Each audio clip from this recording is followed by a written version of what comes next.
Full length comedy entertainer గా వచ్చిన ఈ సారంగపాణి జాతకంతో అటు ప్రియదర్శి ఇటు ఇంద్రగంటి మోహన్ కృష్ణ ఫుల్ కాన్ఫిడెన్స్ తో ఉన్నారు. అసలు ఈ మూవీ ఎలా ఉందో కథ ఏంటో ఒకసారి చూద్దాం. చూసే ముందు ఈ వీడియోని ఒక లైక్ చేసి ఒక సబ్స్క్రైబ్ చేసుకోండి.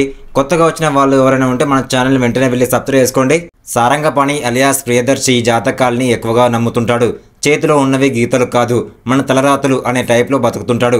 సారంగపాణి ఓ కారు కంపెనీలో సేల్స్ మ్యాన్ గా పనిచేస్తుంటాడు. అదే కంపెనీలో మైథిలి మేనేజర్ గా పనిచేస్తూ ఉంటుంది. ఇక ఈ ఇద్దరు ఒకరినొకరు ప్రేమించుకుంటారు.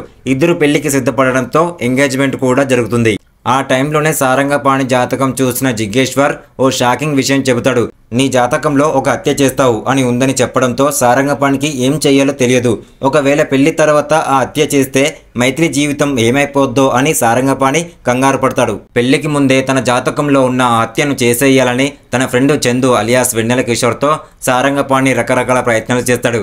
ఈ క్రమంలో సారంగకు ఎదురైన పరిస్థితులు ఏంటి, చందు సారంగ కలిసి చేసిన పనులేంటి, చివరకు అహోబిలం తనికెళ్ల బరిని చంపాలని సారంగ ఎందుకు ఫిక్స్ అవుతాడు, చివరకు సారంగ ఏం చేశాడు, అతని జాతకంలో చెప్పినట్టుగానే అంతా జరిగిందా, చివరకు తన ప్రేమను సాధించుకున్నాడా అన్నదే ఈ మూవీ యొక్క కథ. సారంగపాణి జాతకంలో కొన్ని లోపాలున్నా కూడా ఈసారి ఇంద్రగంటి ప్రియదర్శి పంట పండినట్టే అనిపిస్తుంది.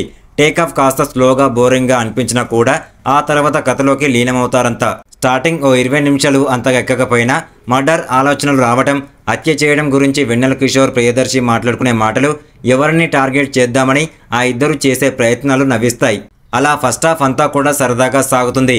ఏం చేసినా తిరిగి బెడిసి కొట్టడంతో చివరకు తన బాస్ని పైకి పంపించాలని అనుకుంటారు. ఆ ఇంటర్వెల్ ఎపిసోడ్ కూడా చాలా ఫన్నీగానే ఉంటుంది.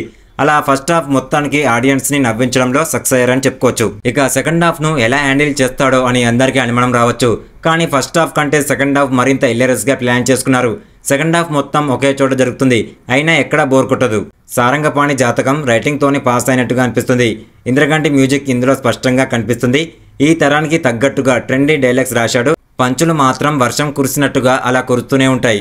సారంగపాణి మూవీ రివ్యూ గనక మీకు నచ్చినట్లయితే కామెంట్ చేయండి, లైక్ చేయండి, షేర్ చేయండి, సబ్స్క్రైబ్ చేసుకోండి. ఇలాంటి మూవీ రివ్యూస్ మీకోసం వస్తూనే ఉంటాయి. Thank you.